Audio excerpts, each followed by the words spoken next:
The Appellate Division, First Department, is now in session. Good afternoon, and welcome to the Appellate Division, First Department's virtual oral argument. I will now call the calendar. People versus Garcia. Submitted. Wesco Insurance versus Massachusetts Bay. Michael Candler for the defendant, appellant, Massachusetts Bay Insurance Company. Okay, Max Gershwire for the respondent, Wesco. The appellant has 5 minutes and 1 minute for reply. The respondent has 6 minutes. Matter of Linda H. versus Ahmed S. Submitted. Padilla versus Absolute Realty. Ross Maxler for defendant appellant, Absolute Realty. You have 3 minutes and 1 minute for response. Joel Celso on behalf of the plaintiff respondent, Louis Padilla.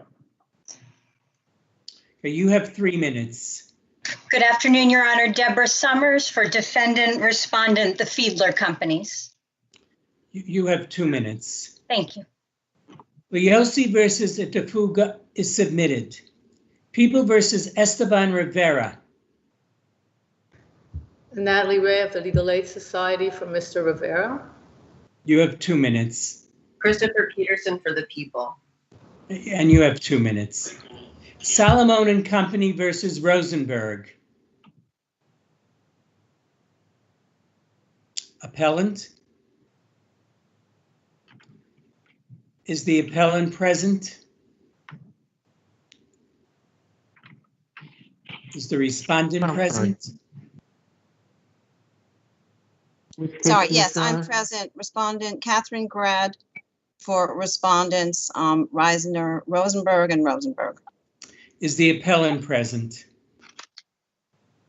Appellant, yes. And for the appellant, Ronald P. Hariri, I'm not sure if you can hear me. We can. For Salomon and Company. Thank you, Your Honor. We are able to hear you. Each side has 4 minutes. Thank you. People versus Cabrera. Good morning. Excuse me. Good afternoon. Charles Griffin for the defendant appellant, Thomas Cabrera. Okay, you have 5 minutes and 1 for response. Sheila O'Shea for the People. 6 minutes. Thank you, Your Honor. 106 Spring versus Workspace, Inc. Appellant Robert Ward for 106 Spring. You have 8 minutes. Manu Davidson on behalf of the defendant respondent in one appeal and the defendant appellant in the other. It's both appeals being heard together. You have 8 minutes also. Thank you, Your Honor. Slaughter versus the City of New York. Ellen Ravitch for the city. Cheryl Corman for Convent Avenue and West Harlem Group. Stephen Macco for Lodging Kit Company. Edward Schwendeman for Wesco. Okay, each of the respondents has 2 minutes. This case will be argued first. Justice Kennedy is recused. Justice Mendez has been vouched in the event that there's a tie vote, a 5th judge will be vouched in, but it will go first. Wolf Santos versus New York State Gaming. Stephen Bergstein for the appellant. 5 minutes. Okay, can I have one? You do rebuttal? If you want 4 and 1, that's fine. I'll have 4 and 1. And Josh Parker representing the New York State Gaming Commission. 4 minutes. Thank you.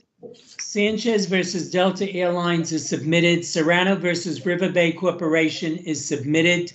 Pena versus Arthur Clinton is submitted. Leventhal versus Bayside Cemetery is submitted. New York Department of Education versus Canic is submitted. Gundon versus Pavlik Contracting is submitted. Slaughter versus the City of New York. The first respondent may begin. Good afternoon, Your Honors. My name is Ellen Ravitch, and I'm here for the City of New York. The city's primary position here is that Supreme Court properly granted our summary judgment motion because the bunk bed in question was not an inherently dangerous instrument of which the city had notice, and the city had no reason to foresee that an accident like Mr. Morris's would occur. Plaintiff's argument that the Code of Federal Regulations imposes an obligation that guardrails be used here is not made against the city in the appellant's brief, and moreover would be incorrect, as those provisions target manufacturers and are aimed at the protection of children and accidents that occur while sleeping. Mr. Morris was neither a child, nor did his accident occur while sleeping. But our main reason for requesting argument today was to briefly address the cross claims against Convent Avenue. First, as they did not brief anything on the cross claims to this court, they should not be permitted to address them today. And any representation that they had no opportunity to brief the cross claims should be rejected, because the cross claims were fully briefed on summary judgment by both parties, and they should have anticipated that the city might also rely on them as an alternate ground for summary judgment on appeal. In any event, and briefly, the contract in the record confirms that Convent Avenue agreed to run and manage the shelter according to applicable laws, rules, and regulations, and to indemnify the city as to any claims related to their duties under the contract. The contract expressly provides that Convent Avenue would be solely responsible for the protection of all persons and property from injury or damage arising from its responsibilities under the contract, and any approval by HPD of any subcontract did not relieve Convent Avenue of its contractual responsibilities or affect its obligation to indemnify. The only exceptions for indemnification are with regard to claims based on either willful conduct or gross negligence by the city, neither of which is alleged here. Thus, this court should affirm the finding of summary judgment for the city as to plaintiff's claims, but if it does not, it should grant the city's summary judgment on its cross claims against Convent Avenue. And if in fact the court would be inclined to reverse on the grant of summary judgment as to plaintiff's claims, we would urge the court to, even if it's going to send this case back to Supreme Court, to decide the cross claims as it is in as good a position as Supreme Court to decide them. They are fully briefed below, and the court, they were fully briefed by both parties, and all of that is in the record. Do any of my colleagues have any questions for counsel? Thank you. Thank you.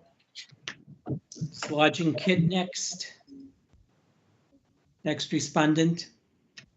Good afternoon, Your Honors. My name is Stephen Macco. We represent the respondent, Logic Kit Company.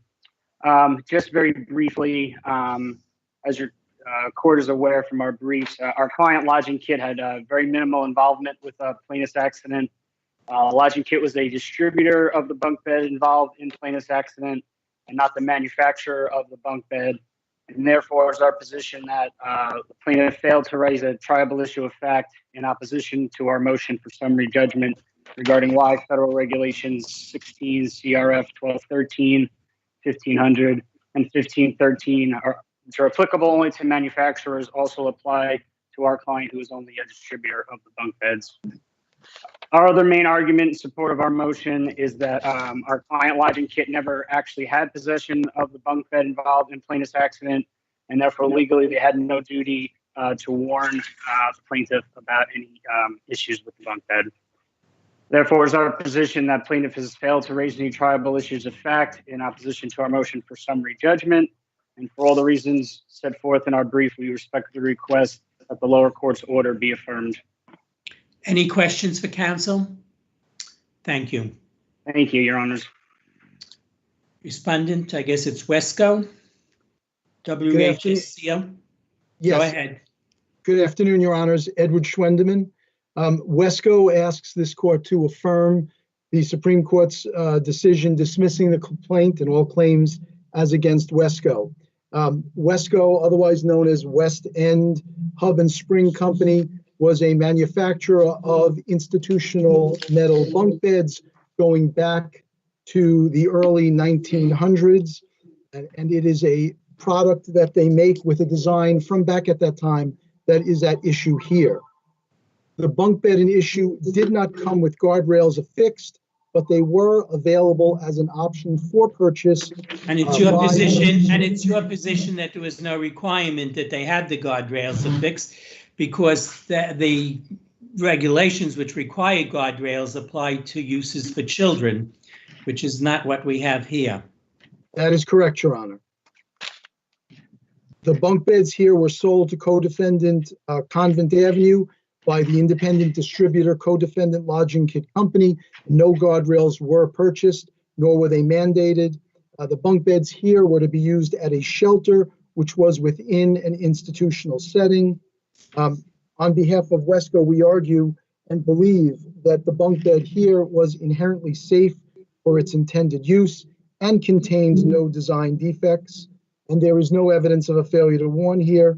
The bunk bed was sold solely for an institutional housing arena and only intended for use at such a facility. We do not sell or manufacture for residential use. Any questions from council?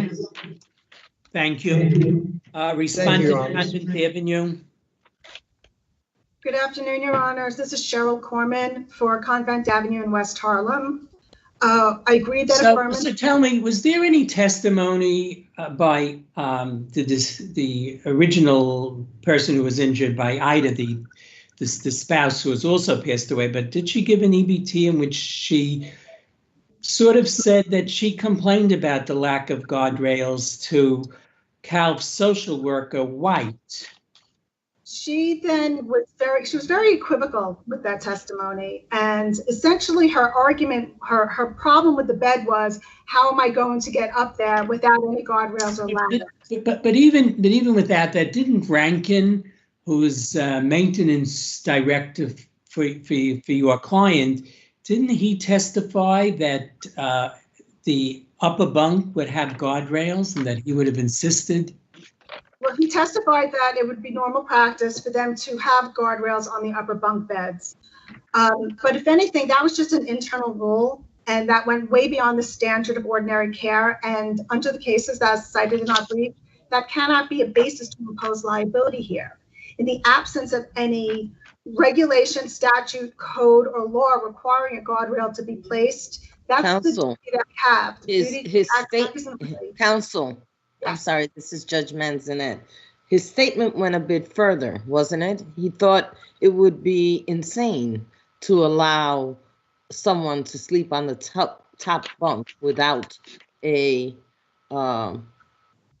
guardrail, that he would insist on it because of safety. Well, that was his personal opinion. But if we look at all of the cases cited in our brief, and we had to do a countrywide search because there really were not that many cases applying bunk beds. But if you look at all of the cases with the 4-year-old in the Great Wolf Lodge case, a 13-year-old in Buck.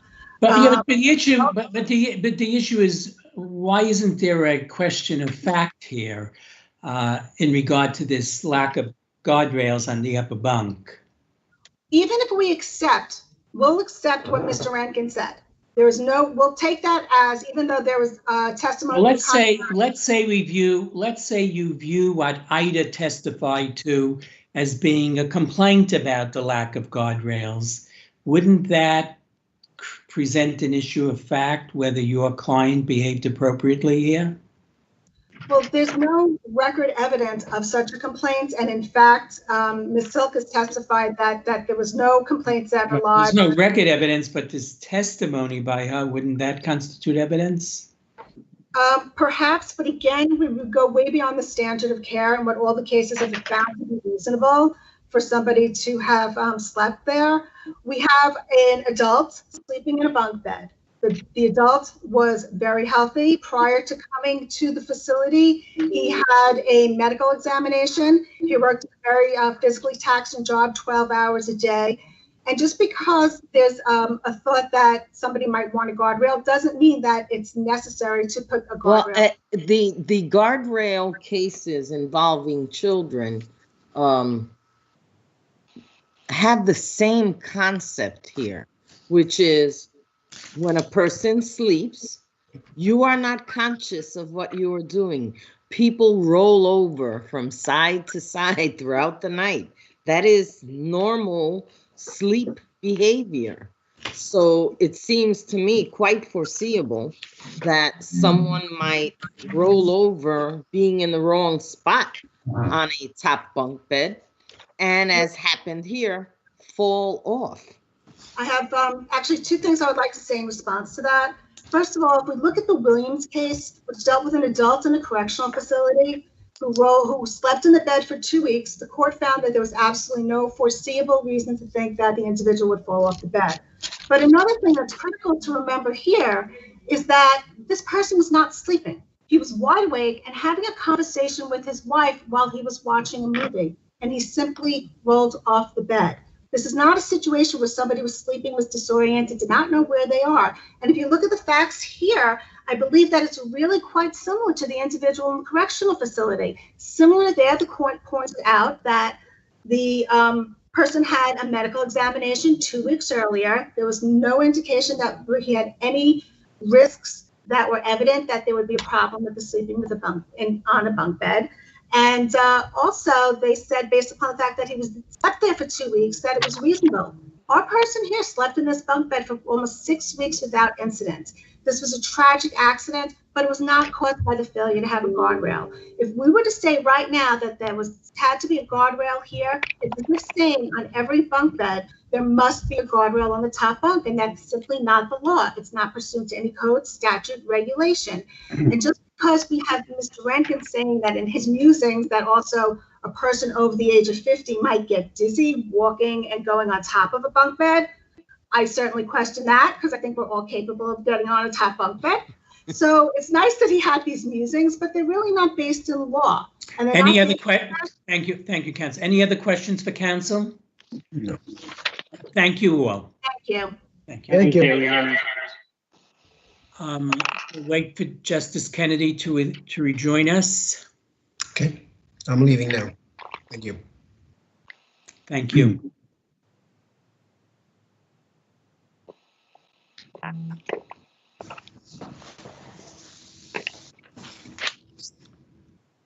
Okay, I see that Justice Kennedy is back on, so we will go to the next case, Wesco Insurance versus Massachusetts Bay. Good afternoon. May it please the court. My name is Michael Candler. I represent defendant appellant Massachusetts Bay Insurance Company. It is the position of Massachusetts Bay Insurance Company that all of the claims against Hellas Glass Corp in the bodily injury suit are clearly excluded under the broad and clear exclusion contained in the Massachusetts Bay Commercial General Liability Policy, which excludes all claims that are in fact arising out of the use of an auto. And the term use is specifically defined in the policy to include loading and unloading. This court, in two recent decisions, Countrywide Insurance Co. 147 AD 3rd 407 and Zurich American Insurance Co. 165 AD 3D 558 ruled that this exclusion has to be construed broadly because of the language arising out of. And the phrase arising out of has been construed by courts in New York, including the New York State Court of Appeals, broadly to mean originating from, incident to, or having some connection with. So it's a very broad exclusion. Counsel, this is Judge Owing. So my question is, based on that argument, you're taking the position that any time an automobile or any transportation vehicle is involved in sort of a move, that automatically qualifies the exclusion that you're saying, right? I mean, anytime you have a car involved, it doesn't matter where the movements are, it's automatically an auto policy. New York does follow the complete operations test for the loading and unloading. So I would submit that as long as the accident occurred during the course of unloading, from the time when the actual material is being moved from the vehicle to the place where it is to be finally dropped off is part of the loading and unloading. But the critical issue here is that this court set forth in these two cases, Countrywide and Zurich, that it's not the specific cause of the accident that actually governs whether the auto exclusion applies. It's the general nature of the operation in which the accident occurred. So if you have people unloading a vehicle and there's a trip and fall, it's still loading and unloading, even if the claim is that there was a defect in the flooring, as long as the general nature of the operation in which the accident occurred involved loading and unloading. And that is the rule espoused by this court in those two cases, construing an identical exclusion. And the very arguments made by Wesco in this case were in fact rejected by this court in those two cases. In those cases, the court, looking at the phrase arising out of, said that it does not have to be caused by the vehicle itself. As long as the workers unloading are involved in the unloading operation, it in fact consists of loading and unloading, and the policy here is clear. It is arising out of. It defines loading and unloading to include the complete movement of the items from the vehicle to the place where it is to be finally dropped off. And this court specifically said that the focus is not on the specific cause. So the facts of this case couldn't be more closely related to the unloading of the vehicle. These two men were on a task of bringing a large glass tabletop to a store. They were in a truck. They drove a truck covered under the Wesco policy that's a specially equipped glass delivery truck. One of the workers got this tabletop that was 5 feet long and almost 3 feet wide and started to take it out of the van. And the plaintiff went to pay the receipt, went to pay for the parking meter, and was walking back to the vehicle with the receipt in his hand, was in the process of placing the receipt on the windshield. And the other worker, who's holding this large piece of glass, tripped and fell and stumbled on top of the plaintiff, and the glass itself cut the plaintiff's leg, and that's the main injury claimed in the case. So it was 2 feet from the vehicle. I don't think there's any rational argument that this accident did not take place in the general course of the unloading of that vehicle. The fact that the plaintiff's complaint claims that there was a defective tree well has absolutely nothing to do with whether the loading and unloading exclusion applies. And by the way, the plaintiff could not sue his employer. So the plaintiff could not claim in the complaint negligent unloading. Negligent unloading. The plaintiff had to come up with a theory, versus the landowner and the city of, and the city. Thank you, counsel. Any questions for counsel? Thank you. Let's hear from the respondent. Good afternoon, Max Gershwire for Respondent Wesco. I think, as my adversary's argument makes clear, NBIC's argument is simply that whenever an accident occurs during the process of unloading a vehicle, that triggers the auto exclusion, the general liability policy. That's clearly contrary to the jurisprudence of this court. In ABC versus Countrywide, the court said, quote, simply sustaining an injury during the unloading process without any showing of negligent use of the truck does not invoke liability coverage under the vehicle insurance policy. So that's what we have here. The case directly on point here is one that we focused on in our brief from this court, Cosmopolitan versus B&O Railroad, where the court found that even if an accident occurs during the process of unloading a vehicle, auto unloading coverage is not triggered if the accident is caused by a premises defect that causes a trip and fall. But the MBIC policy defines loading or unloading, does it not? While it is being moved from an auto to the place where it is finally delivered. Actually, Your Honor, the New York changes endorsement removes that from the policy. So that's not actually part of the policy. I know counsel said so in his brief, but that's mistaken. It's removed from the policy. But you know, that exclusion does not apply. That definition of the exclusion, that it includes moving from the auto to another place. But again, the question is not whether loading or unloading exists from the time that you take it from the auto to the final destination. That's not the issue, right? We're not contesting that the accident occurred during the process of unloading. Our point is that that is not dispositive, according to this court's precedent of whether it's an auto claim or a general liability claim.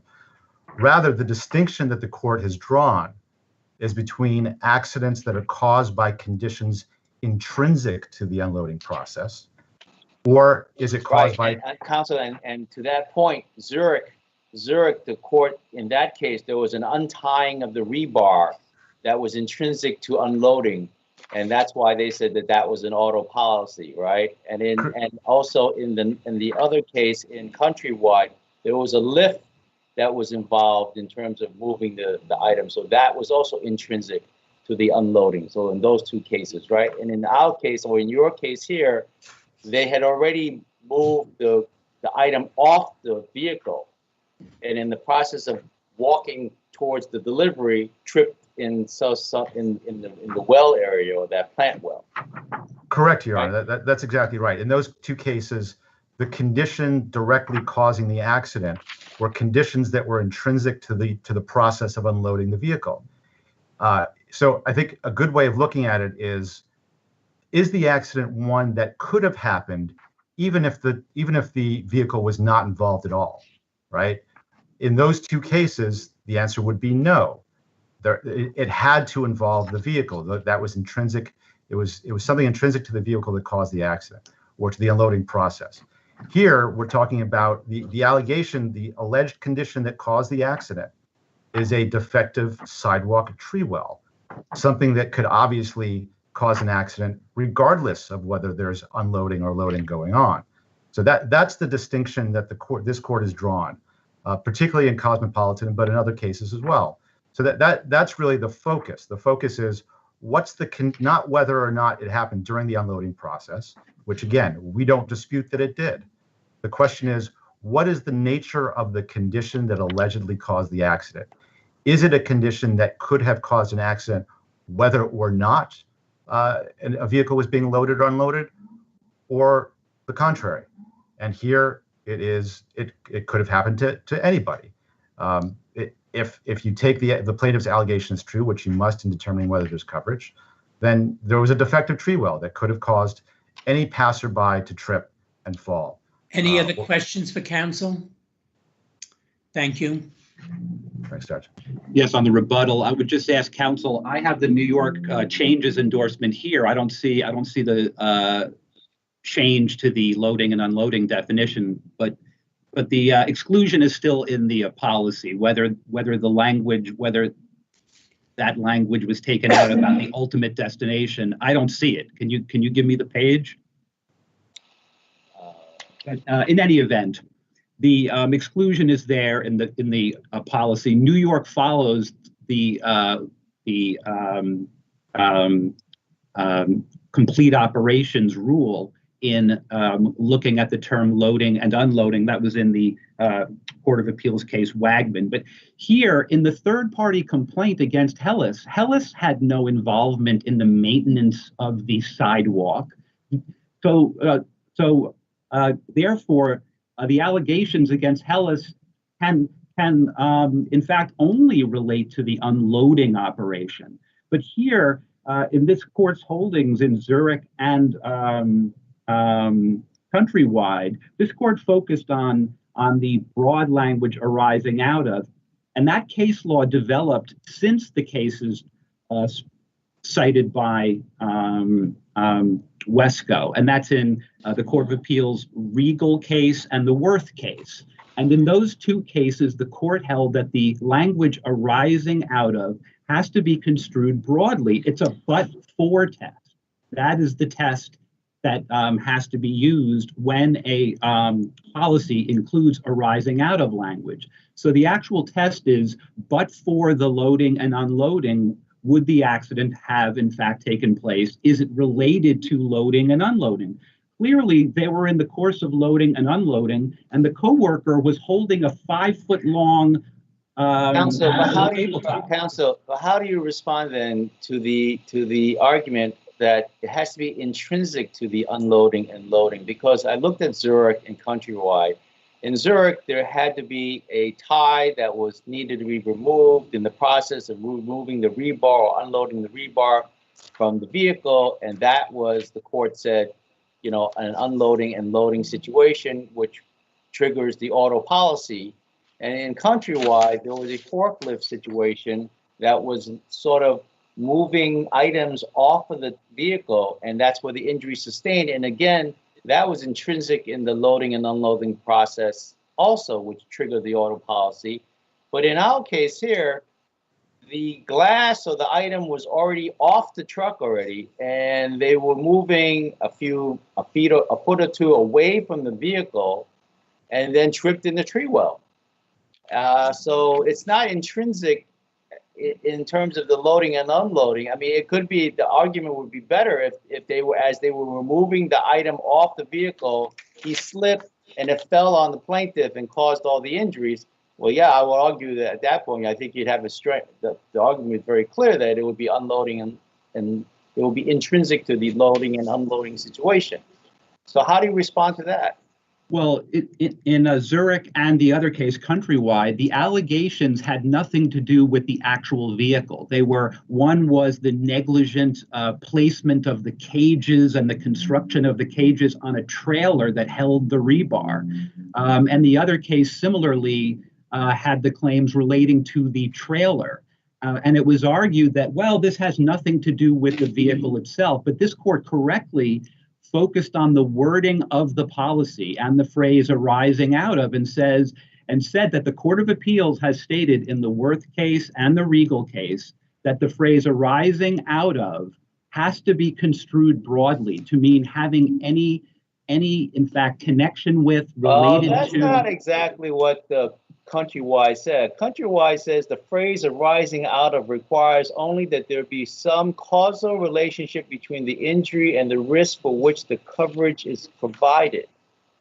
So that's how we define the phrase arising out of. There's got to be a causal relationship between the injury and the risk for which the coverage is provided, right? And then we went on to say that the focus of the inquiry is not on the precise cause of the accident, but the general nature of the operation in the course of which the injury was sustained. So that goes back to what the respondent was talking about. You have to look at what's the intrinsic nature of what the loading and unloading process is. It's not just so that, you know, because like I said earlier, your argument could mean that anything that involves a vehicle automatically triggers the auto coverage. Well, this test. The beauty of having this all virtual is you can read the cases online right away. Just as you said, though, Your Honor, the test focuses on the general nature of the operation in which the accident occurred, not the vehicle itself. And that was the distinction made in the Countrywide case and the Zurich case. You look at the general nature of the operation. Here you have two men unloading a piece of glass 2 feet from the vehicle, one of them holding a large item that fell on the other worker. You know, so I don't know. Any other questions for counsel? Thank you. Thank you both. Thank you. Thanks, Judge. Padilla versus Absolute Realty. Thank you, Your Honor. May it please the court, Ross Massler for defendant appellant, Absolute Realty. Your Honors, we submit the lower court erred in granting plaintiff summary judgment on his labor law, section 240(1) claim. This was plaintiff's motion for summary judgment, and what the lower court did in effect was accept plaintiff's version of how the accident occurred as true when there was admissible evidence in the record that there was a different way, well, that the accident happened very differently than how plaintiff described it. Specifically, plaintiff says he's working on the edge of the roof cutting insulation when the testimony and the affidavit from plaintiff's supervisor is that he is working. Is the issue what work he was doing at the time of the accident, or is the issue whether he was provided a proper safety device to prevent him from falling from a height? Isn't that the issue on 240 sub 1? Yes, but there was the work he was performing. But that's not the issue. It doesn't matter what work. If his coworker said, "Give me a hand for a second," and that wasn't his assigned work, he would still be entitled to 240 sub 1 protection. But so the issue being whether a safety device was provided, tell me, was there safety harness provided to him? No, there was not, Your Honor, but there was none required for the work in the location where he was assigned. Now, I think it's a very different case, what Your Honor just said about a worker asking you for assistance if he then walks to another area of the roof. That's not what happened here. Plaintiff took it upon himself to move from his assigned work area to the edge of the roof. Did he have to ascend to the roof in some way outside of the edifice?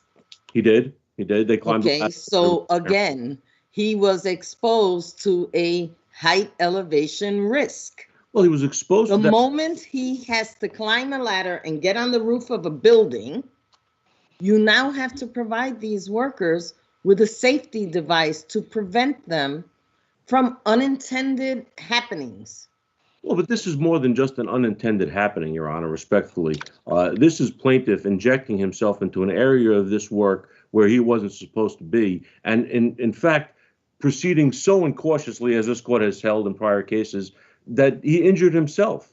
Your time is really up, but I want to turn your attention to another issue. You're seeking common law indemnity from Fiedler. What's the basis of that relief?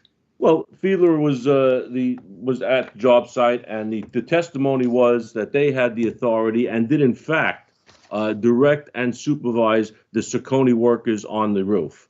They went to the roof on a daily basis. It was Kirk Delatina or another of the Fiedler supervisors. They went to the roofs. They observed that the workers were not using safety devices. They went up there. They had the ability to stop work. They had the plaintiff supervisor, Perez, testified that if he didn't know how something was to be done, he would speak to a Fiedler supervisor and they would tell him how it was to be done. This goes far beyond the cases we see where entities are held not to have any authority to supervise or control for 200 purposes. Fiedler's work here was far beyond that bare standard, and I think there's no question that they owe absolute common law indemnity here. Thank you. Thank you. Joel Celso on behalf of the respondent, Luis Padilla. I think, Justice Manzanet, that you've hit on the most sort of poignant issues here. So I'm going to be really brief. Just the Court of Appeals in the First Department and precedent has just never divided up a roof and said, we're going to look at specific areas on the roof and say, there's an elevation-related risk of falling in this area of the roof, and there's not an elevation-related risk of falling in this other area of the roof. You know, in this case, essentially, you know, the appellant's argument is, well, you were over in this area of the roof where there was no risk of falling, and so by removing yourself from that area, you're the sole proximate cause of the accident. It sounds like he's trying to argue that your client was a recalcitrant worker. Yes, right? It does. But the reality is on these job sites, as Justice Manzanet pointed out, is these workers are constantly exposed to the edge of the roof regardless of where they're assigned, because they're going up and down and accessing the edge when they first access the roof, when they leave for breaks, when they go to get materials, etc. Basically, it's your position, if you're sending him to the roof, you better provide him with protection.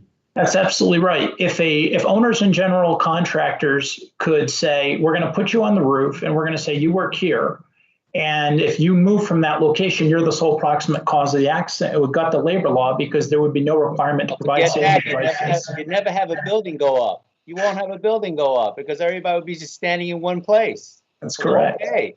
Any other questions for Counselor? Thank you, Counsel. Thank you. Respondent Fiedler? Good afternoon, Your Honors. It's clear from all the testimony that Fiedler's supervisors visited the site to ensure that the work was being executed in accordance with their quality standards and the contract specifications. There's no evidence that Fiedler dictated the means and methods by which Sircone achieved the results. Fiedler was there merely. But as to absolute, aren't they entitled to common law indemnification? Because it's between absolute and Fiedler. Clearly, Fiedler is the responsible party. I mean, you may be able, you were sending someone there every day. You did see how the work was going on. You did have the authority to stop it or require something further. Maybe you can say, well, we're not the only one that's responsible, but as to absolute, you are responsible. Well, Judge, if you look at the McCarthy case to which we cited in our brief, in that case, the court noted that the general contractor / construction manager had contractual authority and, in fact, an obligation with respect to the owner to supervise the job and direct and supervise the safety aspects of the work. But the court specifically said, although the agreement required them to supervise and direct the work, this fact alone was insufficient to establish that they actually supervised or directed the injured plaintiff's work. So it's really important not what their statutory duty was under the labor law, not what their contractual obligation to absolute may have been, but what was actually going on at the job. And they subcontracted their work and the responsibilities for safety to Sircone. Well, you may be able to turn to and say, well, Sircone is responsible or in part responsible. That's not my question, but as to absolute, with absolute being only statutorily liable, you certainly had a responsibility to see you were there every day. That's not the standard that this court has articulated in many of the cases that we cited in our brief. The issues are mere authority to supervise the work and implement safety procedures is not sufficient to require common law indemnification. The party from which indemnification is sought must have actually exercised control over the manner and means of the plaintiff's work. And monitoring and oversight of the timing and quality of the work is not enough. Well, your supervisors are going there on a daily basis. Shouldn't they have said something about it to the subcontractors if there was not an adequate safety situation? Judge, whether or not that might have been the prudent thing to do, that's not the standard that the cases dictate for this analysis. But when you get to that, you know, Fiedler's president testified, did he not, that safety devices weren't necessary to protect someone cutting insulation panels on the edge of the roof. Judge, didn't he say if they're careful, didn't he say if they're careful and they're not leaning over the edge, it shouldn't be a problem? Isn't that what he said at page 731 of the record? That may well be what the testimony was, Judge, but I don't think that's relevant to this analysis. Plaintiff himself testified that his work was directed exclusively by his foreman with Sircone, and Sircone's owner testified that his workers were specifically instructed that they were to be guided only by the directives given by Sircone's personnel. Counsel, I have a question. This is Judge Owing, and I'm focusing on the 240 claim, which is, you know, it's a statutory liability as to absolute and as to you, I think, as the general contractor or at least sub, right? So that as Justice Friedman says, if the 240 claim is against absolute, why shouldn't they have common law indemnification against you? Because you're also going to be statutorily liable too. So as the two of you, absolute's going to say, okay, as to between us and absolute, between absolute and Fiedler, guess what? They got to indemnify us. Judge, I agree that both absolute and Fiedler have a statutory duty to ensure that safety devices are properly placed. But the case law to me is so very clear that when it's then between those two parties, the issue is whether or not the party from which indemnification is sought actually exercised control over the means and methods of the work. So you're suggesting that if absolute, even if they have nothing to do at all, and on this record, they had nothing to do with this work. They hired your client, Fiedler, and Fiedler then subcontracted to Sarcone. So you're responsible for Sarcone. And certainly absolute, having no responsibility and no action here on the actual undertaking, bears no responsibility other than their 240 sub 1 statutory responsibility. Right. I don't see how you get past that. Judge, all of the cases here focus on the notion that common law indemnity is designed to place fault where it should lie, with the party that was actively negligent. And well, you will have an opportunity to third party in, and you probably have already, Sarcone. So that is your way of seeking recourse, but that does not change the what is due to absolute via their contract with you. Respectfully, Judge, I disagree. I don't think that that's what the court's decisions say. They make it very clear what the analysis should be. Counsel, any other questions? Counsel, thank you. Thank you. The appellant has 1 minute. Yes, very briefly, Your Honor. I just want to say, with respect to Fiedler, this case, their work here goes far beyond just the authority to supervise. Mr. Perez, on behalf of Sarcone, testified that if he had questions as to how the membranes were going to be applied or the insulation was going to be applied on the roof, he would go to Fiedler's supervisors and they would discuss it with him. Fiedler's supervisors told the workers to be careful, and even though they saw the workers on the roof without safety equipment, they didn't say anything or do anything at that point. They could correct work that was being done improperly, and they could stop work if there was something being done improperly. So I think, as Your Honor has pointed out, their work here goes far beyond just the mere authority to hire Sarcone and watch what their workers were doing. And they were there every day.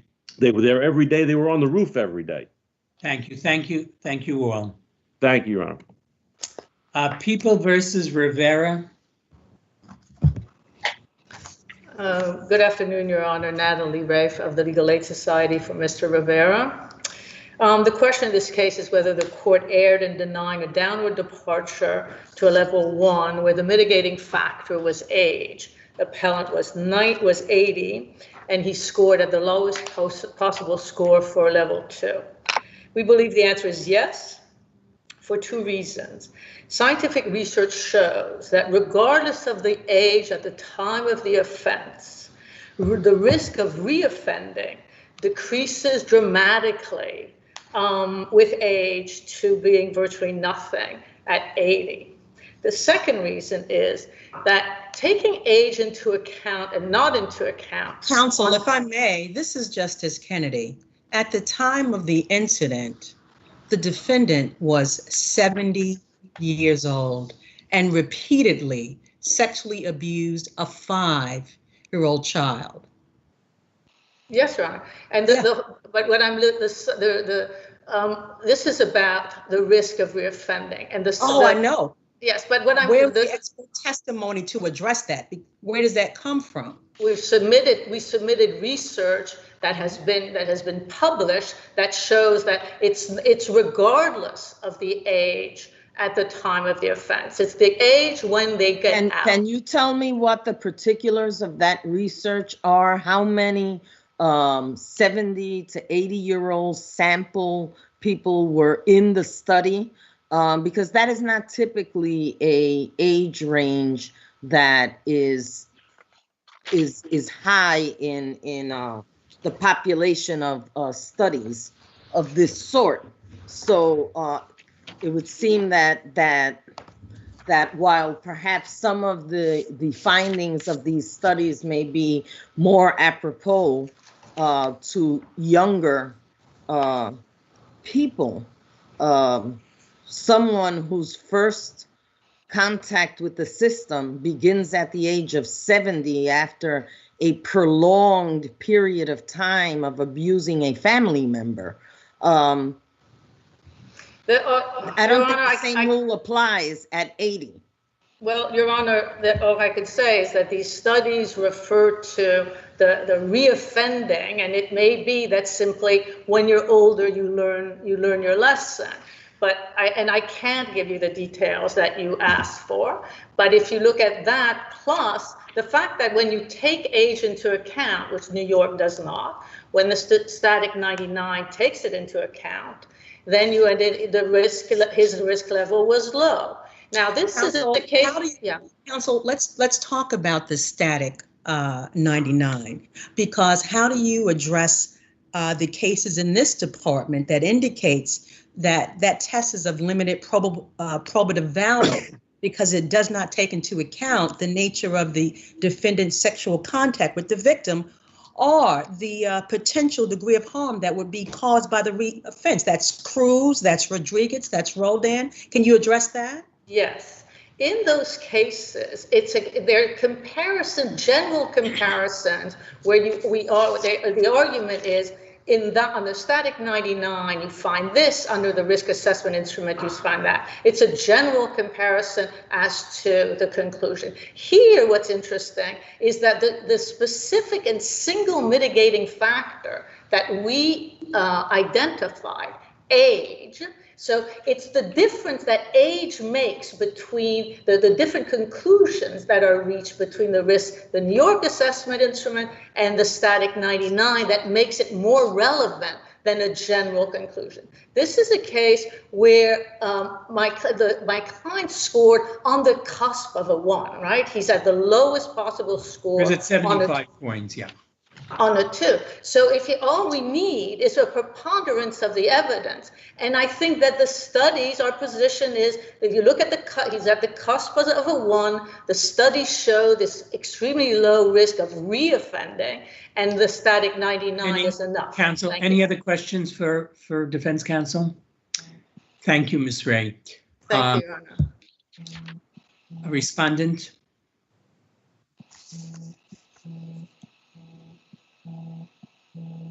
Good afternoon, and may it please the court. Christopher Peterson for the office of Darcel D. Clark. When defendant was in his 70s, he began molesting his wife's 5-year-old grandniece and abused her for more than 4 years.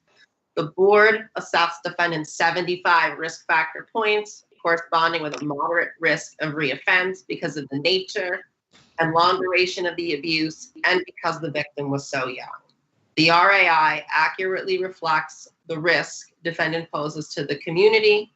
The defendant's advanced age did not prevent him from committing this crime in the first place, and his age and ailments would not stand in the way of him abusing a vulnerable child in the future. The people ask this court to affirm. Thank you. Thank you. Thank you both. Salamone and Company versus Rosenberg. Yes, Your Honor. For the plaintiff appellant, Salamone and Company, Ronald D. Hariri, and the questions presented to this court are whether the respondents, tenants who entered into possession 2 decades after the cooperative conversion are entitled to rent stabilization protection as non-purchasing tenants. We would respectfully suggest that the lower court's October and November decisions orders be reversed because the law in the First Department and the Court of Appeals is clear that they are not entitled to this protection because they were strangers to the conversion process. In fact, it's noteworthy that Eli Rosenberg, who is seeking succession, wasn't even born at the time of the conversion process. We think that it's also very interesting to note that in addition to the established First Department and Court of Appeals authority, there is a split of authority with the Second Department, but 2 justices in the Appellate Second Department has issued very thoughtful dissents asking that the second department follow this court's rulings and reverse the second department's ruling in Paycroft. Counsel, So, if I may, counsel, this is Justice Kennedy. If I may, the manager, Watson, as well as counsel in his supporting affirmation in the underlying motion, both acknowledged that the defendants moved in with Reisner around 2003. And so it's of no moment that the grandson wasn't born.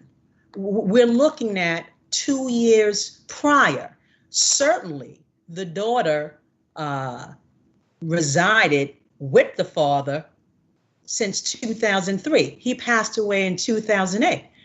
And certainly the records show the daughter was there from 2008 to 2018. There's evidence that the son resided with her as well. What issues of fact did you present to counteract that? So, first of all, the issue is the time of the cooperative conversion. I mean, that's very clear under the legislative history. I respectfully disagree, counsel. I respectfully disagree, but you can point me to what authority, because I have something different.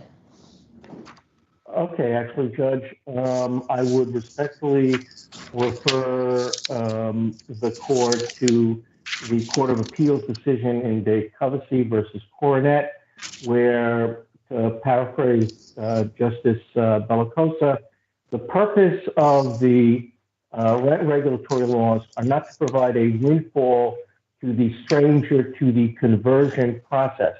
There is nothing more significant, in fact, that Eli Rosenberg wasn't even born, that he was a conversion to the that doesn't matter. To the conversion process. That doesn't matter, counsel.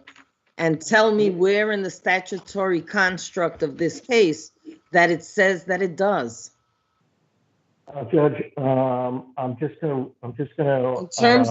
In terms of the definition of family member, it doesn't have that. It doesn't require that a person be born at a certain time, as my colleague pointed out. So why don't you deal with the current statutes as they apply to this case? Because I don't see how you get past that language. This is what the Court of Park West Village said. It is difficult to understand why the GBL 352 EEEE, statute designed to regulate conversions, should be twisted to afford post-conversion tenants, strangers to the conversion transaction, a windfall at the expense of the seller. And how do you distinguish 160 Bleecker Street, which said a non-purchasing tenants who reside in dwelling units subject to government regulation as to rentals and continued occupancy prior to the conversion of the building, which would be his grandfather, to cooperative or condominium ownership shall continue to be subject thereto without caveat. So you're adding caveats that don't exist in the statutory language and don't exist in our precedent. Judge, I'm adding caveats that the Court of Appeals and this court in the appellate term in the First Department have added, that people that are strangers to the conversion process are not entitled to a windfall. My client is not an indentured servant to a stranger to the conversion process to the tune of tens of thousands of dollars a year and to the tune of perhaps over $1 million during his lifetime. And as Justice Bellicosa said, in construing the general business law. But that was the choice of, at the time of the conversion, that was the choice of the sponsors, right? They had choices in terms of how to set up their cooperative, and under this particular sponsorship, it permitted for people to not buy and continue to be subject to the rent stabilization laws. So merely by accident of this young man's birth, that his father was a doctor who lived in a trophy apartment, 30 or 40 years later, he Counsel, it doesn't help you. It really doesn't help you to try to besmirch this young man because he has the good fortune of having a grandfather who kept an apartment. But as the Court of Appeals and this court and even justices in the appellate term, Second Department said, it's not a lotto. It's not something of good fortune. The law was designed to protect individuals. Unmute your mic. I'm sorry, am I on? His mic was on. I'm sorry, Counsel. My mic was muted. I have a quick question. You know, correct me if I'm wrong, but Miss Watson did put in her affidavit that that Reisner Rosenberg, I guess the Eli's mother, would threaten to sue if she wasn't going to get a rent stabilized lease, and that your client acquiesced in that. Why would you acquiesce in that if you're taking the position? All your arguments that you're making now, assuming they're valid, why would you back down? So that's another interesting point. So you can't create rent stabilization status by mistake. I mean, I understand that, but why? But it was an absolute mistake, Judge. I concede. You know, you got. You know, I mean, that's a big mistake. I'm not disputing that. Anyhow, you're way past your time. Just one final point, Judge. We don't concede succession, even if it's a stabilized apartment. We don't concede succession on these facts, and that's in our brief. Thank you, Your Honor. May it please the court, my name is Catherine Grad, and I represent the respondents in this case, Eli Rosenberg and Amanda Reisner Rosenberg. The problem with appellant's argument is, as the court has noted, is that it's not supported by the language of the Rent Stabilization Code or the general business law.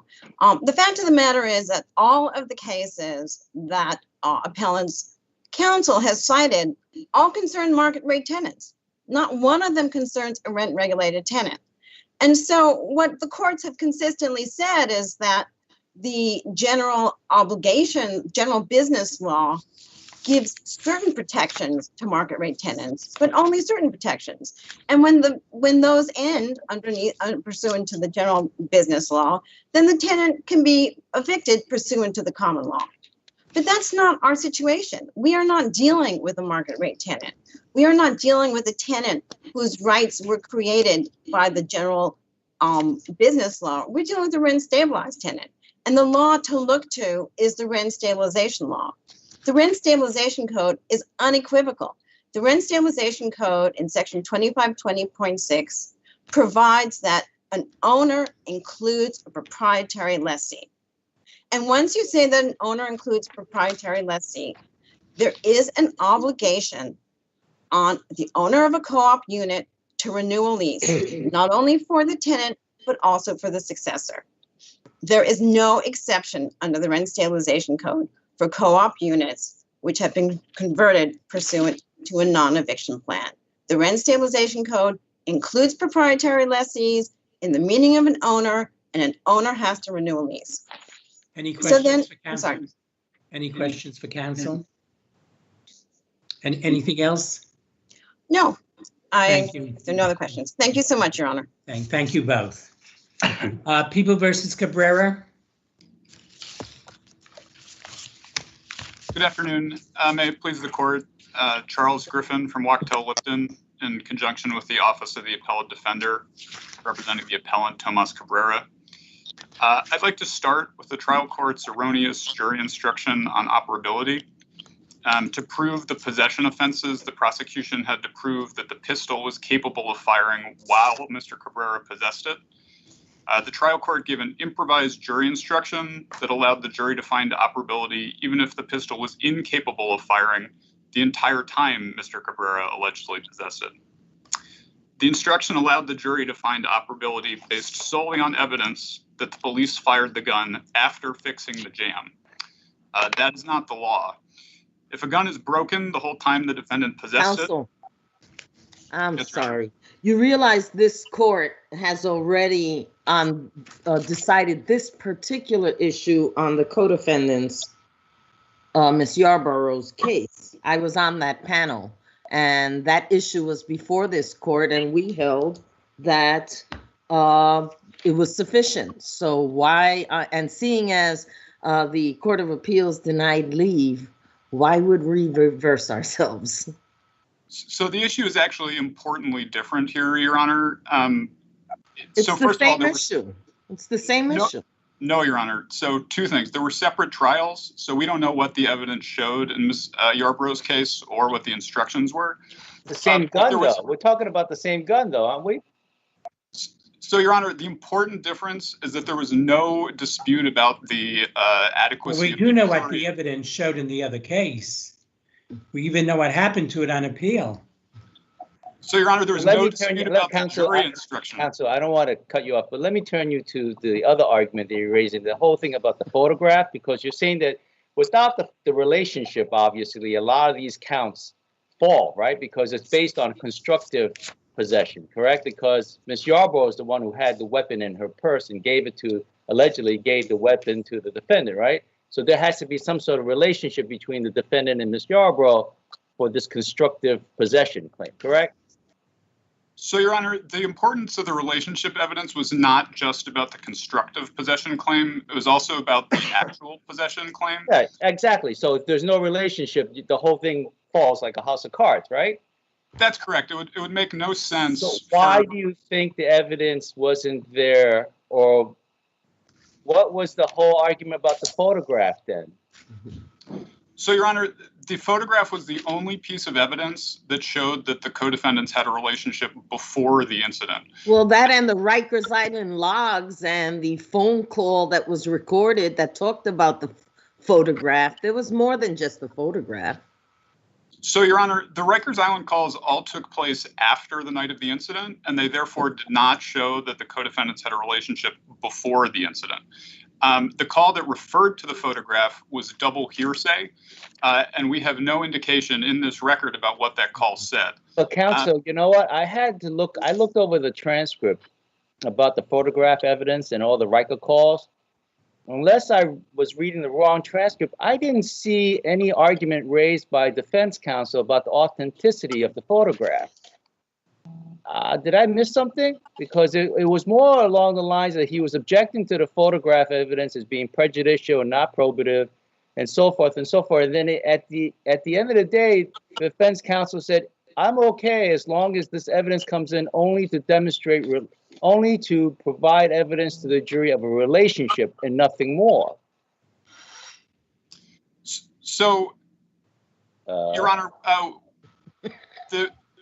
his concession, he didn't make any concessions about the relationship evidence. That said, for purposes of... I didn't say he made a concession. He said that he said, look, he's objecting to the photograph, but only... I mean, he threw in you're right. He threw in the towel with respect to the relationship. I mean, that was it. But he never raised an argument about authenticity. He never challenged the authenticity. And in fact, Newberry testified on direct that in terms of the timing, he said it was midsummer of 2013. Yet during cross-examination, defense counsel never asked any questions about authenticity to challenge Newberry's statement or testimony. So, Your Honor, for purposes of this appeal, we concede that the issue was not adequately preserved. He did object twice during Newberry's testimony. We think the error, however, is very clear. His objections, counsel, his objections for Newberry's testimony was the watch that was in the photograph, because he said that was important because the judge says, why is that such a big deal? He says that's important because the watch he was wearing in the photograph was found in the purse of Yarborough's purse, and he said that would be prejudicial. But never in that whole colloquy or dialogue was there any discussion about authenticity of the photograph itself.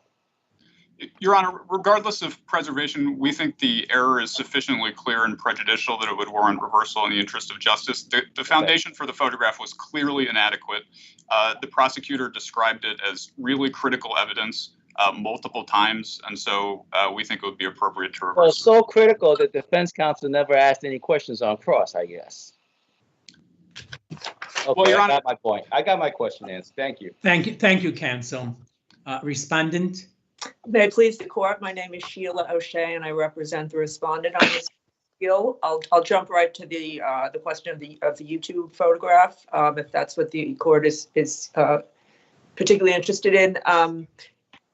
In November 24th, 2014, Rikers call, the defendant himself told Yarborough that there was a photograph of the two of them online at the 2013 Lower East Side reunion riding their bikes. And there's there was never any mention that wasn't us. We weren't there. There was, I think, an implicit or an adopted admission on the part of the defendant that they were in fact at that event, which preceded the crime. And in any event, it's really not particularly important, although the prosecutor did say it was critical. I think she was speaking more in terms of the constructive possession, which was necessary to prove the possession of the revolver, but the defendant was ultimately acquitted of that charge. There was direct evidence that the defendant physically possessed the pistol. Both Fernandez and Seabrook said they saw him take a gun out that was encased in a sock, and Fernandez himself said he saw the defendant take the gun out of the sock. So we don't really need to rely on a theory of constructive possession in order to prove that the defendant possessed the pistol. I think also Goldman, which was just reversed, unfortunately. Well, fortunately for me, perhaps not for you guys, but Not to rub it in. Sorry about that. And I hate to say that Justice Friedman was on that panel, but I did have to look. I apologize. In any event, I think that buttresses our argument. I think that our case is very similar. You have a case where the defendant didn't dispute that he, in fact, was the person depicted in the video. He was rapping and perhaps indicating that he was about to commit a crime. And so the court noted two things that I think are of relevance here: that the defendant did not dispute that he was the person depicted, and that's the case here. No dispute. The defendant is the person in the photograph. And secondly, in that case, the court noted that the photograph was not admitted. It was admitted to show motive, not to prove an element of the crime. And I think, as the court has pointed out here, the photograph and the phone call were admitted to show the prior existing relationship, not to prove any element of the crime. So I think Goldman is on point, and I think really buttresses our claim that the photograph was properly authenticated. And finally, I think any questions with respect to the significance of the photograph would go to weight rather than admissibility. And I've cited a number of cases in my brief, admittedly from other jurisdictions, that have found that. But I think that the Court of Appeals in Goldman cites a case, believe it's Petaway, which I think picks up on the trend in those other cases, that recognizes that this type of evidence is not just something that it's not a picture that was found on the street. There is something. There's no reason to think, particularly if the defendant concedes that he is the person depicted, there's no reason to think that that the photograph has been tampered with or lacks authenticity. I just want to return to my harmless error point. I'm sorry, I'm on the wrong point. Well, we also did have other evidence that showed a pre-existing relationship, and that was the way in which the defendant and Yarborough interacted in the deli. Defendant referred to Yarborough's, my bitch who holds me down. He said he asked her for his shit, pardon the expression, meaning the gun. And he put his hand into the bag to retrieve the gun. To me, that suggests a certain level of familiarity between them. But in any event, I don't think we needed to rely upon the pre-existing relationship. Any questions for counsel?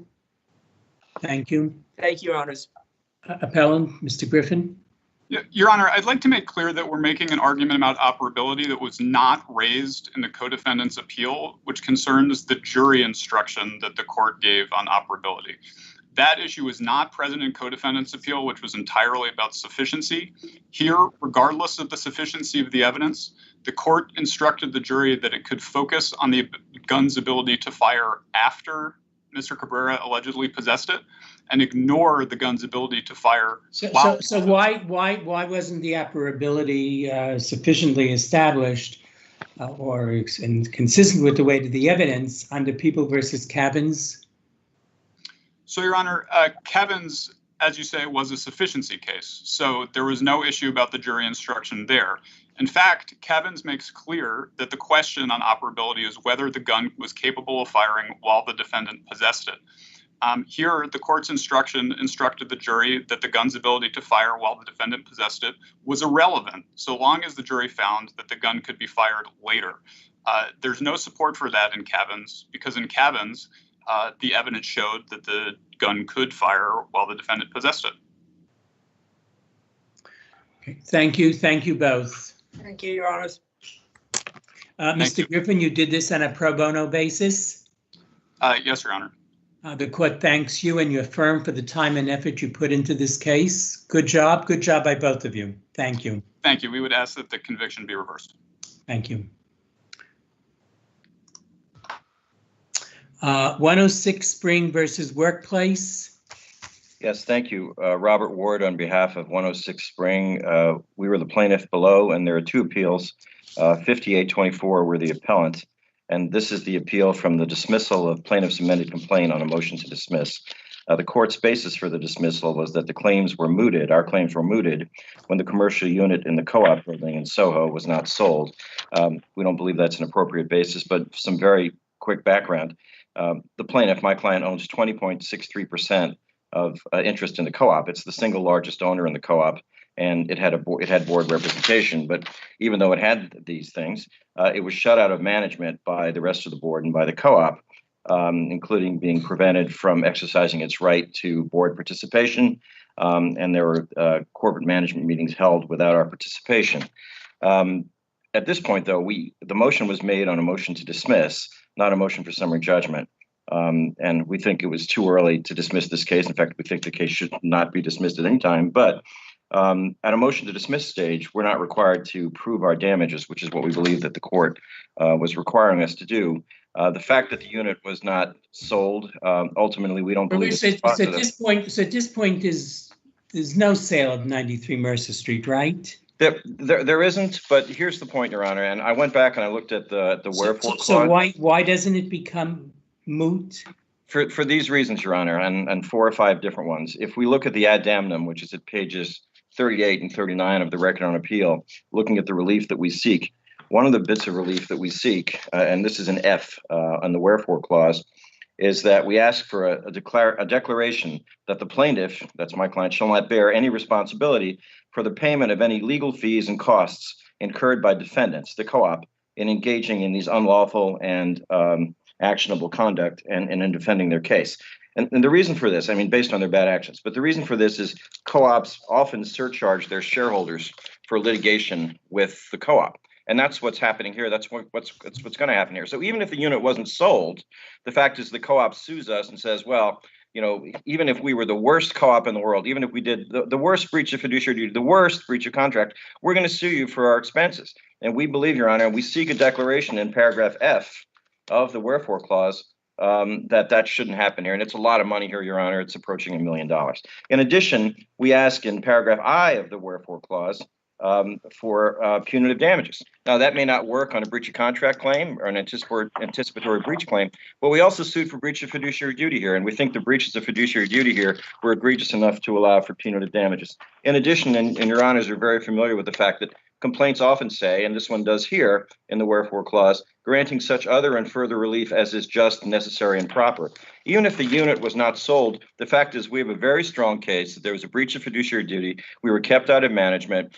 A declaration, we believe, would fit within, I mean, the purpose of this clause clearly is somewhat of a catch-all, but it's to pick up claims that may not be as obvious when the complaint is filed, but become obvious in the course of the pleading. And so even though there was a fact change that the unit wasn't sold, where it says in the wherefore clause, granting such other and further relief as is just, necessary, and proper, We believe what's just necessary and proper here is a declaration that the actions taken by the remainder of the board and by the co-op itself were in violation of our rights, so it doesn't continue. And this is not an advisory opinion. An advisory opinion is when there's a hypothetical set of facts. These are actual facts. This actually happened, and it's going to continue. And we believe, Your Honor, a declaration that, you know, that our rights were breached. Counsel, you may be correct that it may indeed continue, that they will attempt it again with another sale.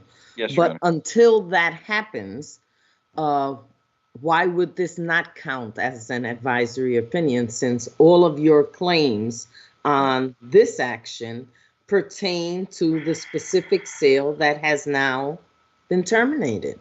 Well, not all of our claims, Your Honor. As I pointed out, F of the whereas clause, or the wherefore clause, I'll get that right, provides for a declaration that we don't owe fees under the proprietary lease for challenging their actions. Even if they have the worst actions in the world, they shouldn't be able to sue us for that. But, Your Honor, the fact is, I think an advisory opinion, and I think the case law backs me up on this, is where one comes to the court and says, if this thing happens, please tell me what to do. These things, this is not advisory. This is not hypothetical. These things happened. And we believe we're entitled to a declaration that, pursuant to the bylaws and the proprietary lease and the certificate of incorporation, that they breached this. Now, you also moved to dismiss defendant's counterclaim, right? Yes, we did. That motion was granted. Yes, it was. Why wouldn't that counterclaim survive on a 3211 motion as an action for reformation? Well, Your Honor, isn't what they're really saying? This was a scrivener's error, and we should have an opportunity as a matter. I don't know if that had survived summary judgment, but on a 3211, shouldn't that have survived? Well, Your Honor, I think there's a false premise in there. I think if you look at the lower court's decision, the court was deciding on the facial language, not on the intent of the parties. And Your Honor, let me put it this way. If all one had to do, if you were a dissatisfied party to a contract and you didn't like one of the terms, you come in and say, mutual mistake, mutual mistake. Well, what's your evidence? Well, I'm going to present my evidence, but if what the respondent here is saying, appellant on their case, if you will, and I'm sorry, I got a little off track, is that the court had to look into their intent in order to decide reformation and mutual mistake. If that were the case, then no contract is safe, because anybody who's dissatisfied with a contract can come in and say mutual mistake, and you can't decide that on a motion to dismiss. You have to let me tell you why I think it was mutual mistake. And I think that was the fallacy here. In addition to which, Your Honor, the court below did not decide on intent. The court did reference one particular case which said you can look into intent, but the court decided on the basis of the clear language of the contract, which is clear. It says that my clients do not participate in a special dividend if one particular unit was sold pursuant to one specific contract. That contract didn't go through. That was another contract, another set of facts. But what the co-op is saying here is if that unit is sold to anybody else, not pursuant to that specific contract, then my clients are not allowed to participate. Your Honor, the contract is very clear. It says that this special dividend in which we don't participate is only in effect that the portion of the special dividend attributable to the Mercer Street contract is expressly contingent upon the closing occurring pursuant to that contract. And it was a specific contract that didn't go into effect. The language couldn't be clearer. And I think the problem, Your Honor, is if you resurrect this counterclaim, what the court is allowing, in effect, is that no motion to dismiss can ever be granted in the face of a claim of mutual mistake in connection with a contract, where the language is as clear as it is here. And I think that's what's problematic. And Your Honor, I know I don't have a whole lot of time, but we also are seeking an appeal from the dismissal of our claim that we're entitled to a declaration that we were not in breach of the proprietary lease pursuant to a notice of default in connection with maintaining or not maintaining. Or weren't you in default as to the water tower? We were not, Your Honor, because the water tower, we only have to maintain premises, Your Honor, that are located within our property, and it's on the roof, or that service us exclusively, and it doesn't. In fact, we disconnected it, and what they said, and once we disconnected but haven't you now agreed that you should be taking care of it? Well, I mean, if we use it again, yes, we have to take care of it, but we had disconnected it, and at least as of the time of this appeal, we were not using it. But I think the point is, Your Honor, that what the lower court did was dismiss our counterclaim on the basis of having not gotten the permission, the consent of the co-op board to disconnect. But that's a completely separate section. We weren't the subject of a notice of default in connection with that. So, and that provision about obtaining consent, which, by the way, Your Honor, all we have to do is obtain consent for alterations, decorations, additions, and improvements, and simply disconnecting from the cooling tower, I believe, Your Honor, first off, it doesn't fall within that section. But we were not sued by the co-op in connection with that. The notice of default didn't even deal with that. The notice of default simply dealt with us not maintaining the cooling tower, and our position was it was not within our premises, and once we disconnected it, Your Honor, it was not servicing, and therefore we weren't in default. Thank you. Thank you. Your Honor, Manu Davidson on behalf of the workspace parties. May it please the court.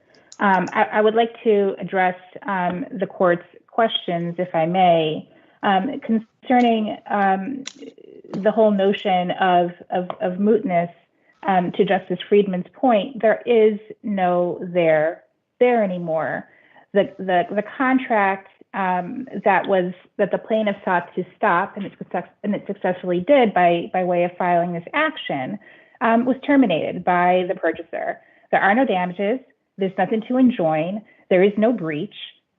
What the plaintiff is asking for is exactly an advisory opinion to Justice Manzanet's point, is that if the court were to decide that it would hear this issue in the first instance, it's based on the false premise that something actually happened and nothing did. In the context of the water cooling tower issue, the fact of the matter is that at the time that violations were issued to the co-op, they were when the plaintiff was still connected to the water cooling tower. The fact that the plaintiff disconnected from it is kind of irrelevant at the end of the day. The fact of the matter is that 5.1 and 5.2 of the proprietary lease specifically required the plaintiff to seek consent for work or an alteration that's going to detrimentally affect the building. That certainly happened by plaintiff not maintaining the cooling tower as evidenced by the violations, but certainly happened as a result of the plaintiff disconnecting from the unit unilaterally without getting consent. In the context of, again, to the point of the addendum clause, in terms of the declaration that the plaintiff is seeking, there is no cause of action that specifically asks for a declaration that the plaintiff is not obligated to pay for any chargebacks. At least that's not my understanding of the amended complaint. So the request for relief in the addendum clause is nothing more than superfluous language. What about the reformation, the cause of action, the counterclaim, which was dismissed? Your Honor, I believe that you had pointed out earlier is that why would not the mutual mistake counterclaim survive the 3211 motion? You heard Appellant's point. I mean, that would open up any contract to say, well, we agreed to something else, and you can have a cause of action for it, for reformation.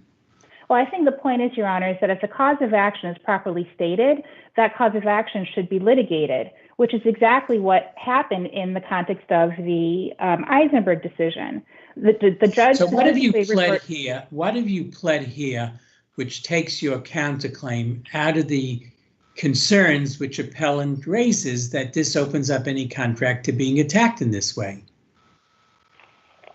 Please give me a second, please. So, Your Honor, the court, what we pled was that the parties were under the mistaken belief that plaintiff would have been excluded from the proceeds of the sale of the unit. That clearly was alleged in paragraph 157 through 160 of the counterclaim, which is on at the record on page 258. I believe that is sufficient to plead that. We also plead through paragraph through the record of 245 through. That's all you have to say? That's it? Well, Your Honor, we go through each and every paragraph that basically identifies why there was a mutual mistake. And that's all that the court was required to determine was whether, in the context of the pleading that was asserted, was whether the cause of action was properly pled, not whether we can prove the case.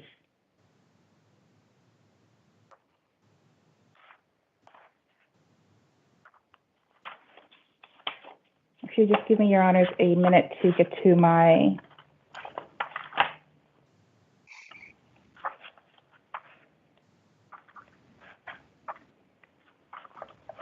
Your Honors, if, on page 5 of our reply brief, at point 2, we summarize for the court all of the allegations of the complaint, which I believe set forth the grounds for a proper cause of action for mutual mistake.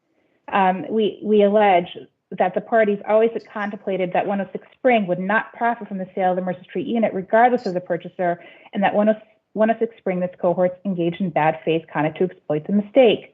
It's further alleged that 106 Spring inexplicably claimed a purported right to share in the proceeds of the sale to the Mercer Street unit, which claim was inconsistent with the parties' understanding and their subsequent course of conduct.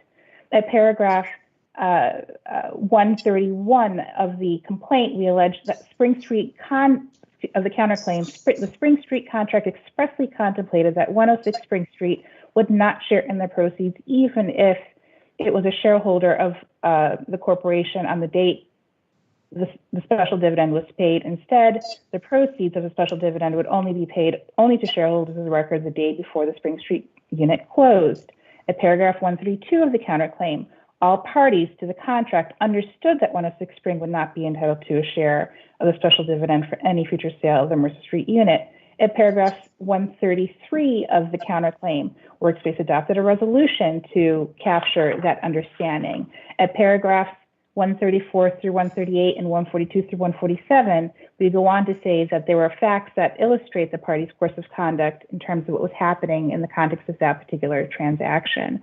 Again, I believe that based on the very narrow question that was before the court, which was whether a cause of action was stated, not whether one could actually be proved, 32, we satisfied that clearly, unequivocally, and that when the court went on to rely on the Eisenberg decision and indicated there was some form of negligence on the part of the defendants for not identifying the mistake, that was a question of fact that was improperly decided by the court. Under Eisenberg, that was a summary judgment question. The Eisenberg decision was clearly full of facts that the court had the opportunity to explore. That's not the case here. No discovery had taken place at that time. All we had was what's in the record, which is basically the contract, the parties' pleadings, and that's it, and some emails. There is no further exploration of that issue. Any questions for counsel? Thank you. Thank you both. Are we excused? Yes. Thank you. Wolf Santos versus New York State Gaming. Yes, good afternoon. May it please the court. Stephen Bergstein for the plaintiff appellant. The issue on appeal is whether the Supreme Court properly dismissed the complaint for failure to state a hostile work environment claim on the basis of the plaintiff's disability. And since this case was dismissed on a motion to dismiss, viewing the complaint as a whole, not piecemeal, plaintiff sufficiently alleges that she was treated less well than non-disabled employees because of her disability. Counsel, this is Justice Kennedy. What were the specific allegations? Because I've read the Second Amendment complaint and it appears very general. What are the specific allegations to show that she was treated less well because of her disability? It appears that, well, she had two disabilities, and there were two disability events close in time to each other. And as a consequence of both disabilities and her missing time off, they were micromanaging her employment. They subjected her to psychological abuse, constantly telling her that she could be fired at any time for no reason because she had just started working there, and they had no basis to really judge her performance. Endeavoring to fire her once she got sick, when she was out on workers' comp, when she was in the hospital, she was told, you know, we're trying to fire you because you're out of work. She was transferred to the Bronx, which necessitated a long commute. All of that is in If I may, let's talk about the transfer. Let's just use that for an example. How did the transfer relate to her disability? Well, they didn't say anything to her specifically about her disability in connection with the transfer, but when you look at the way they responded to her first leave of absence, shortly after she starts work, you can draw the inference that they were frustrated that she starts her job and then she's immediately... I thought the transfer related to issues she was having with one of her supervisors, and in order to manage that problem, she accepted a transfer to another location where she would not be supervised by that person. I thought that was the reason for the transfer. I think the transfer was unilateral, and that was, you know, that was not on consent of the plaintiff, but it substantially increases her commute. And my point is, in connection with both disability events, is that they seemed to be taking a perverse pleasure in micromanaging her employment, making threats to fire her for no reason. Some of these acts of harassment directly involved her disability. For example, when she was out on workers' comp and they already have authorization to fire her, she's in the hospital. They're telling her that her supervisor Ying wanted to fire you. There was no reason for any of that, other than that they were frustrated that she was already taking sick leave shortly after she starts her job. Her neurologist. Counselor, if I may, because you also cite, Surrey, you cite Hernandez, but will you agree with me that in those cases, the complaints were specifically detailed as related to discrimination as against gender, age, specific details, which is not what we have here. Will you agree with that? No, I think we do have detail. We have at least 10 or 11, up to a dozen acts of harassment against the plaintiff, some of which directly involved her disability. Her neurologist said she couldn't work at 100% capacity. What do? They have her working at 100% capacity. She's given job assignments against the recommendation of her neurologist. She's denied a reasonable accommodation because of her disability. You have facially neutral. Thank you. Any other questions for counsel? Thank you. Respondent. Thank you, Your Honor. May it please the court. I'm Josh Parker, representing the New York State Gaming Commission. This appeal presents two very limited questions in the context of this case as a whole, which is currently in the midst of discovery in Supreme Court. One, whether Supreme Court properly dismissed Wolf Santos's hostile work environment claim under the New York City human rights law. For discrimination, failure to provide reasonable accommodations, and retaliation claims are still pending before Supreme Court. And the second question, whether Supreme Court properly dismissed the Inspector General's many defendants, which my friend on the other side has. This court should affirm Supreme Court's dismissal order. First, Wolf Santos failed to state a hostile work environment claim, chiefly because the allegations in her complaint do not show, as they must, that she was treated less well than other employees because of her disabilities. And second, Wolf Santos also failed to state a claim against Inspector General Lee, where her sole allegation against Lee is a purported hearsay that has no connection to Wolf Santos's disabilities. And I'd like to start on the first point with kind of feeding from a question that Justice Kennedy asked, which is, if you look at this court's case law that my friend on the other side is citing, Hernandez and Surrey, there we had gender-based discrimination where there is touching of the employee's thigh, there are gender-based epithets, there is, asking a plaintiff to get a breast enlargement. And in Boliak v. Riley, another case he cites, we have specific ageist and misogynist epithets. We have no allegations even approaching disability-related allegations like that here. We do not have disability-related epithets. We do not have Wolf Santos being does it have to be, counsel, does it have to be an epithet? If a worker has a restricted note from a doctor about what they can and cannot do, and supervisors assign them to do precisely what their doctors say they should not be doing, is that not a form of discrimination? Your Honor, that very well could be a failure to provide reasonable accommodations or discrimination, which is still being litigated below. The only claim before this court is hostile work environment. And here we have, for the vast majority of the allegations in the complaint, we have legitimate non-discriminatory reasons for the conduct. For example, her transfer. She had tension with her supervisor and accepted, this was accepted in the reply She brief, wanted that transfer, didn't she? She wanted that transfer. Yeah, well, she wanted a remedy, and they proposed her, the remedy that they proposed for her, she did not want to work under the same supervisor, was a transfer, so she did not work under a different, so she did not work under her, and she accepted it as the time. My friend on the other side accepts that in the reply brief, and so she was now under a different supervisor, and there was not the abuse that she was alleging occurred before. She also alleges, I mean, this is a common theme for the allegations in the complaint, is there are issues that she raises, and then they try to correct them. Let me give you one more example. She complains that one of her supervisors, Wong, asked her to upload a gas receipt while she was on leave. And she called an HR employee, Michelle Kassler, who advised her not to respond. But she was using her email anyhow. She was using her email anyhow, but any other questions for counsel? Thank you. Thank you.